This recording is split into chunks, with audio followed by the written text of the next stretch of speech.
السلام علیکم ناظرین، اسلامک ڈسکوری اسٹوڈیو میں خوش آمدید۔ ناظرین، اگر آپ نے ہمارے چینل کو سبسکرائب نہیں کیا تو نیچے دیے گئے سبسکرائب کے بٹن پر کلک کریں اور بیل آئیکن کو پریس کر لیں تاکہ ہماری آنے والی ہر ویڈیو آپ تک پہنچتی رہے۔ ناظرین، قوم عاد پہاڑ کی طرح قد و قامت رکھنے والے لوگ تھے جنہوں نے عظیم ستونوں والے شہر کو آباد کیا تھا، لیکن انہوں نے ایسی کون سی بدعملی کی کہ جس کی وجہ سے ان پر عذاب الہی نازل ہوا، اور اس عذاب نے تاریخ کی سب سے بڑی طاقتور قوم کو کس طرح تباہ و برباد کیا، یہ ہم آج کی ویڈیو میں جانیں گے۔ ناظرین، یہ وہ زمانہ تھا جب عظیم طوفان و سیلاب تھم چکا تھا اور نوح علیہ السلام کی کشتی زمین پر اتر آئی تھی۔ حضرت نوح علیہ السلام نے اپنے 3 بیٹوں کو دنیا کے مختلف حصوں میں روانہ کر دیا تاکہ دنیا میں انسانی آبادی دوبارہ پھیلے۔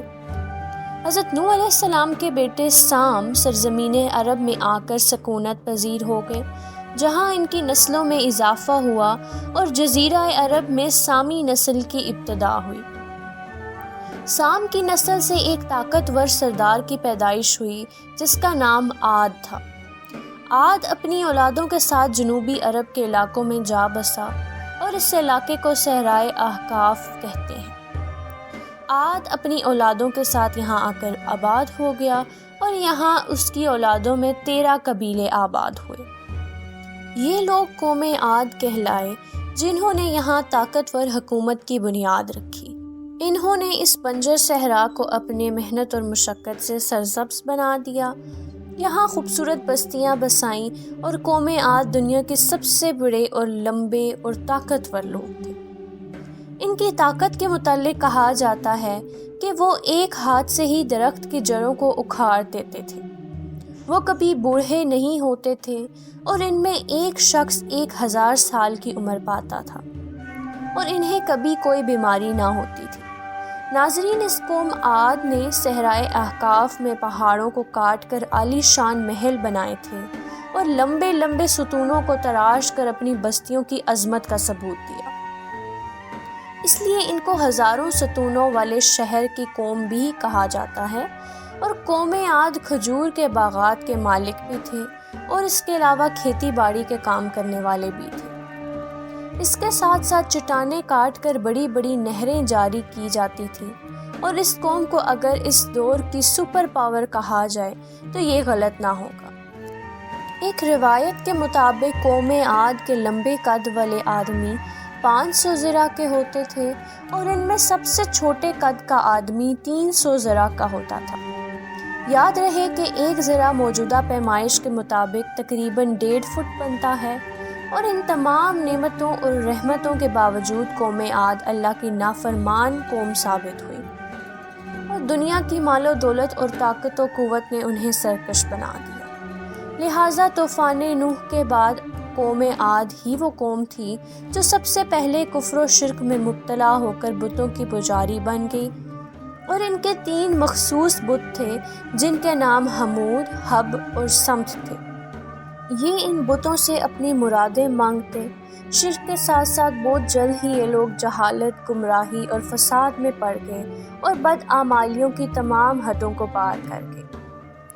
لہٰذا اللہ نے قوم عاد میں سے ہی ایک نیک اور صالح بندے جن کا نام ہود علیہ السلام تھا، انہیں نبوت عطا کی تاکہ اس بھٹکی ہوئی قوم کی اصلاح کی جا سکے۔ ناظرین، حضرت ہود علیہ السلام نے اہل عاد کو اللہ کی عبادت کی دعوت دی اور انہیں شرک سے توبہ کرنے کی تلقین کی۔ حضرت ہود علیہ السلام مسلسل 50 سالوں تک اپنی قوم کو دین حق کی دعوت دیتے رہے۔ قوم عاد کے 2 قبائل جن کا نام کلمان اور خلجان تھا، ان کے پاس قوم کی سرداری تھی۔ انہوں نے حضرت ہود علیہ السلام کی سب سے زیادہ مخالفت کی اور آپ کو بے تحاشا تکالیف پہنچائیں، لیکن آخر کار قبیلہ خلجان دعوت حق پر ایمان لے آئے، جبکہ باقی 12 قبیلوں نے حضرت ہود علیہ السلام کا انکار کیا۔ انہوں نے حضرت ہود علیہ السلام سے کہا کہ ہم اپنے باپ دادا کا چلن ہرگز نہ چھوڑیں گے۔ وہ تکبر و غرور میں ڈوب گئے اور انہوں نے اللہ کو للکارا اور کہا کہ اگر ہم سے بھی زیادہ کوئی طاقتور ہے تو اسے لے آؤ۔ لہٰذا اب قوم عاد پر عذاب کا فیصلہ قریب تھا۔ کئی دنوں تک احقاف میں بارش نہ ہوئی، چشمے، آبشاریں اور نہریں خشک ہو گئی، کھیت کھلیان سب برباد ہو گئے، زمین بنجر ہو گئی اور قوم عاد کے لوگوں کے بڑے بڑے باغات بھی سوکھ گئے۔ اس کے ساتھ ساتھ مویشی مرنے لگے، یہاں تک کہ لوگ پانی کے لیے ترسنے لگے۔ جب کھانے کے لیے کچھ نہ بچا تو یہ لوگ مردار جانوروں کو کھانے لگے۔ لہٰذا ایک سیاہ بادل منڈلاتا ہوا احقاف کے علاقے کی طرف بڑھا، جس سے ہر طرف اندھیرا چھا گیا۔ حضرت ہود علیہ السلام نے جب یہ منظر دیکھا تو سمجھ گئے کہ اللہ کا وعدہ اب قریب ہے۔ حضرت ہود علیہ السلام اپنے ماننے والوں کو ساتھ لے کر خطیرہ نامی بستی کی طرف چل دیے۔ جیسے ہی حضرت ہود علیہ السلام نے احقاف سے ہجرت فرمائی تو عذاب کی ابتدا ہو گئی اور کالے بادل مزید سیاہ ہو گئے اور ایک دم سے ہی طوفان برپا ہو گیا۔ ایک تیز آندھی چلی جس نے سب کے دل دہلا دیے اور سخت آندھی کے سامنے ہر چیز زمین بوس ہونے لگی۔ ہوا کے جھونکوں سے قوم عاد کے عظیم ستون ڈھلنے لگے۔ ناظرین، لمبے لمبے قد و قامت کے افراد تنکے کی طرح ہوا میں اڑ رہے تھے۔ ہوا ان کے سروں کو اس زور سے ٹکراتی تھی کہ ان کے بھیجے نکل کر منہ تک آ جاتے تھے۔ اللہ نے تیز آندھی کے اس طوفان کو 7 راتوں اور 8 دنوں تک مسلسل جاری رکھا، اور اب احقاف کا وہ علاقہ جو کبھی جنت نظیر اور دل فریب ہوا کرتا تھا، اب وہ صحرا اور تباہ شدہ زمین میں بدل چکا تھا۔ ناظرین، اس کے بعد ہزاروں سال تک تاریخ کے صفحوں سے عاد اور ان کے علاقے کا نام ہی مٹ گیا اور لوگ انہیں صرف ایک متھ یا عربی لوک کہانی سمجھنے لگے۔ لیکن ہزاروں سال بعد قرآن مجید میں قوم عاد اور احقاف کی تاریخ کو دوبارہ دہرایا گیا تاکہ لوگ اس قوم کی حقیقت کو یاد رکھیں۔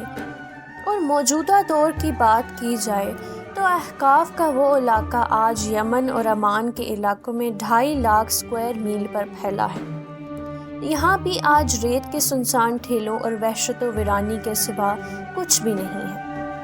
مقامی لوگوں سے لے کر سیاح اور مسافروں تک کوئی بھی اس ریتلے ریگستان میں جانا پسند نہیں کرتا۔ ناظرین، 1930 میں ایک برٹش برائٹن تھومس نے یہ ارادہ کیا کہ وہ اس احقاف کے علاقے کو پار کرنے والا دنیا کا پہلا شخص بنے گا۔ لہٰذا تھومس نے مقامی لوگوں کو ساتھ لے کر اونٹ کے ذریعے اس علاقے کا سفر کیا تھا۔ تھومس نے لکھا ہے کہ اس سفر کے دوران اس علاقے سے گزرتے ہوئے اس نے ایک کھنڈر نما عمارت دیکھی۔ لہٰذا لوگوں سے پوچھنے پر اسے پتہ چلا کہ یہ کسی زمانے میں اس جگہ ایرم نامی ایک شہر ہوا کرتا تھا جس پر عذاب الہی آیا تھا۔ اگلے 35 سالوں تک ان علاقوں میں تحقیق جاری رہی اور اس تحقیقی ٹیم کے ایک شخص کو یہ یقین تھا کہ اس شہر میں کوئی گمشدہ علاقہ ضرور چھپا ہے۔ لہٰذا تاریخ کے اس گمشدہ شہر کی تلاش میں اس نے پوری قوت لگا دی۔ ناظرین، اس نے 2000 سال پرانے یونانیوں کے بنے ہوئے نقشے ڈھونڈے، لہٰذا اسے ایک نقشہ ملا جس میں ان علاقوں کو دکھایا گیا تھا۔ اب اس کو یقین تھا کہ وہ اپنی تحقیق صحیح مقام پر کر رہا ہے۔ اپنی کوششوں اور سرکاری عہدیداروں سے بہت منت و سماجت کے بعد آخر کار اس کو سیٹلائٹ کی تصویر دے دی گئی، جس میں اس علاقے کے نیچے کے دبے 2000 سال پرانے پلرز، ٹاورز، راستے اور ستونوں کے آثار ملے، جس سے یہ اندازہ لگایا جا سکتا تھا کہ ان علاقوں میں کوئی قدیم سویلائزیشن ضرور آباد ہوا کرتی تھی۔ سوال یہ اٹھتا ہے کہ وہ کون سی ہوا تھی جس نے قوم عاد کے اتنے قد آور لوگ تنکے کی طرح اڑا کر رکھ دیے اور ان کے عظیم الشان محلات ریت کی طرح اڑا کر رکھ دیے۔ اگر اس کائنات میں سب سے تیز چلنے والی ہواؤں کی بات کی جائے تو وہ جدید دریافت کے مطابق IGR نامی بلیک ہول کے گرد چلنے والی ہوائیں ہیں۔ یہاں سے آپ خود ہی اندازہ لگا لیں کہ قوم عاد پر آنے والا وہ طوفان کس قدر سخت اور دل دہلا دینے والا ہوگا۔ تو ناظرین، یہ تھی ہماری آج کی ویڈیو۔ اگر ویڈیو پسند آئے تو اس کو لائک ضرور کیجیے اور اگلی ویڈیو تک کے لیے اجازت دیجیے۔ اللہ حافظ۔